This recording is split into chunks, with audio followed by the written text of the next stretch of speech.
नमस्कार मंडळी. ठरलं तर मागच्या आजच्या भागात आपण पाहणार आहोत. कल्पना काकू किचनमधून पूर्ण आजींसाठी दुधाचा ग्लास घेऊन जातात. त्याच वेळेला सायली दबक्या पावलांनी खाली येतात. इकडे तिकडे बघतात, त्यांना कोणी दिसत नाही. किचनमध्ये गेल्यानंतर सायलीला त्याच ठिकाणी उभं करतो ज्या ठिकाणी तन्वी उभी राहायची. आणि तो आईस्क्रीम काढण्यासाठी फ्रीजजवळ जातो तेव्हा सायली म्हणते, अरे अर्जुन, काढ ना पटकन आईस्क्रीम, किती टाईमपास करतोय.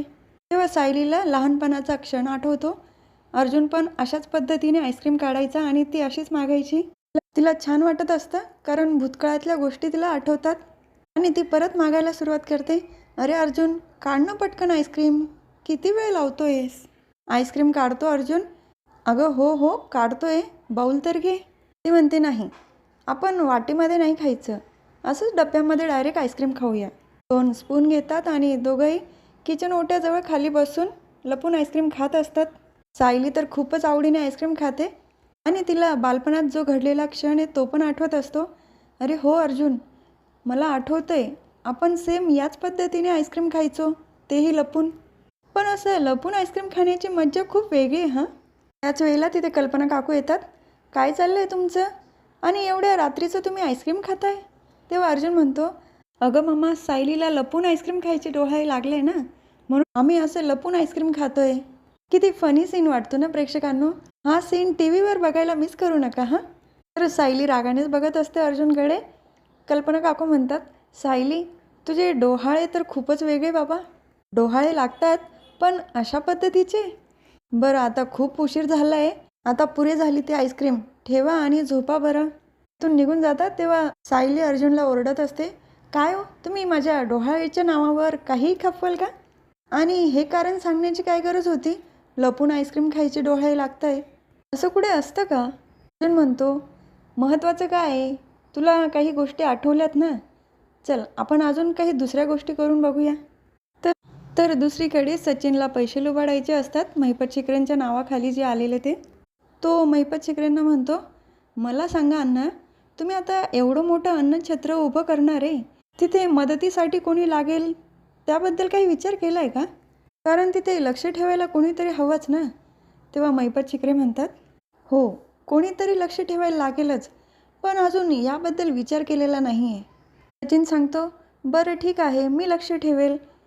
तेव्हा महिपत शिकरे म्हणतात, पण तुझा तर या सगळ्या गोष्टीवर विश्वास नाही ना, तू कसं लक्ष ठेवणार. तर सचिन म्हणतो, हो, आधी माझा या गोष्टींवर विश्वास नव्हता, पण आता एवढ्या भक्तांचं कल्याण होते तुमच्यामुळे, माझा पण विश्वास बसायला लागला आहे आणि मी ठरवलं आहे की आता मी पण तुमची मदत करणार. तेव्हा महिपत शिकरे म्हणतात, हा सगळा कारोबार ती मुलगीच बघणार ना, जी आश्रम बांधणार आहे. आणि तुला काही मदत करायची असेल तू कर, पण हो, त्यातला 1 रुपयाही घ्यायचा नाही हां. कारण आता इथून पुढे मला लोकांचा 1 रुपयाही नको आहे. याआधी जे गुन्हे केले ते खूप झाले, पण आता इथून पुढे नाही. पण सचिनच्या डोक्यामध्ये वेगळाच प्लॅन असतो. तो काही महिपत शिकरेंच्या बोलण्याकडे लक्ष देत नाही. मी तर मला जे हवं आहे ते मी करणारच, कारण त्याला पैसे लुबाडायचे असतात, त्याचा सगळा प्लॅन ठरलेला असतो. तर दुसरीकडे अस्मिता मोबाईलमध्ये तिचा प्रोफाईल पाठवत असते जेणेकरून कुठेतरी तिला जॉब लागेल. त्याच वेळेला तिथे अश्विन येतो. अगं अस्मिताई, हे काय करते, तुझ्या मांडीवर बाळ आहे आणि तू फोन घेऊन बसली आहे, त्याचं रेडिएशन चांगलं नाही गं बाळासाठी. अस्मिता म्हणते, अरे नाही, थोडा वेळ घेतला होता, ये ना तू बस. तेव्हा अश्विन म्हणतो, अस्मिताई, मला तुझ्याशी थोडं बोलायचं होतं म्हणून मी आलो आहे. अस्मिताई सांगते, अरे बोल ना मग, विचारतो काय. अगं तू या सगळ्यामधून कशी मूव्ह ऑन झाली, मला काही केलं यातनं बाहेर पडता येत नाही आहे. तेव्हा अस्मिता म्हणते, तर अस्मिता सांगते, अरे अश्विन, मी असा विचार केला की आपण ज्या व्यक्तीला एवढा जीव लावत होतो ती व्यक्ती आपल्यासाठी नव्हतीच, आपण उगाचच त्या व्यक्तीला जीव लावत होतो. आणि तुझं काय झालं आहे आणि तू प्रियाच्या बऱ्याच चुकीच्या गोष्टींमध्ये तिला सपोर्ट केला आहे, म्हणून तुला चुकल्यासारखं वाटतंय आणि यातनं तू बाहेर पडत नाही.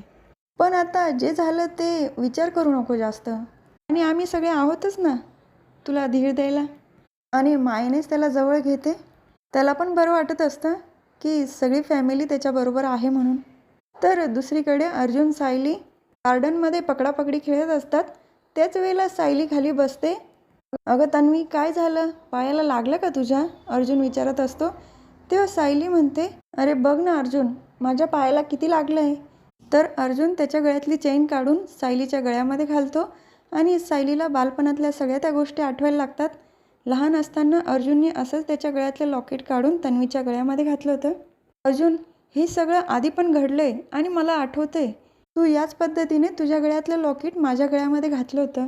हे ऐकल्यानंतर अर्जुन तर बघत राहतो आणि सायली परत सांगते, आणि हो, उद्या तुम्ही ऑफिसला जाल ना, तेव्हा मी पण तुमच्यासोबत येणार आहे. अर्जुन विचारतो, का? तर सायली म्हणते, मला त्या सगळ्या गोष्टी जवळून अनुभवायच्या आहे, म्हणून मी येणार आहे, नाही म्हणू नका. म्हणजे उद्या अर्जुन लॅबमध्ये जाणार असतो, तर सायलीला पण त्याच्याबरोबर लॅबमध्ये जायचं असतं. आणि अर्जुन पण तयार होतो. तर दुसरीकडे सचिनचं लक्ष जातं की महिपत शिकरे स्वतःला चाबूकने मारून घेत असतात. हो अण्णा, हे काय करताय तुम्ही? थांबा बरं ते आधी. तेव्हा महिपत शिकरे म्हणतात, अरे काय करणार सचिन, मला रात्रीची शांत झोप लागत नाही, म्हणून हे प्रायचित्त घेतोय. सचिन सांगतो, पण अण्णा, हे करण्याची काही गरज नाही आहे, तुम्ही आधी थांबवा बरं. आणि त्याचं जे काही काम असतं ते सांगतो. आणि आता सिक्युरिटी गार्ड वगैरे त्यांचं पण बघावं लागेल ना, त्यांना काही पैसे द्यायचे, म्हणून मला पैशाची गरज आहे, मिळतील का? तेव्हा महिपत शिकरे त्यांच्या जवळची चावी सचिनकडे देतात आणि चावी घेऊन तो तर खूप खुश होतो. त्याला बघायचं असतं की तिजोरीमध्ये नक्की काय आहे. तिजोरी खोलून पाहतो, त्याच्यामध्ये भरपूर पैसे असतात.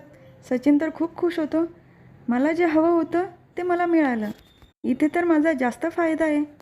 त्याला जेवढे पैसे पाहिजे असतात तेवढे काढून घेतो आणि मनातच विचार करतो, माझ्या हाती तर खूप मोठं कपाट लागलं, जे पाहिजे होतं ते मला इथं मिळतं आहे.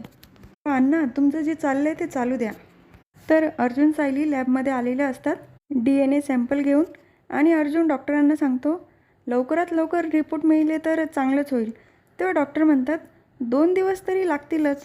अर्जुन पण तयार होतो, पण यामध्ये काही गडबड नको व्हायला. डॉक्टर पण सांगतात, तुम्ही काळजी करू नका, रिपोर्ट अगदी व्यवस्थित तुम्हाला मिळून जातील. अर्जुन सायली दोघं पण खुश असतात. तर दुसरीकडे सुमन काकू आणि प्रतिमा आत्या अर्जुन सायलीची वाट बघत असतात. एवढा उशीर का झाला, आले का नाही? तर राकेशला खूप भूक लागलेली असते. अर्जुन सायली आले नाही तर मला काही मिळेल का खायला, मला खूप भूक लागली आहे. तेव्हा सुमन काकूही म्हणतात, अरे थोडा वेळ थांब ना, येऊ देते त्यांना. म्हणजे अर्जुन सायली आले नाही तर मला खायला भेटणार नाही का? पुढे तिथे अर्जुन सायली आलेले असतात. अर्जुन सांगतो, थोडं काम होतं म्हणून उशीर झाला.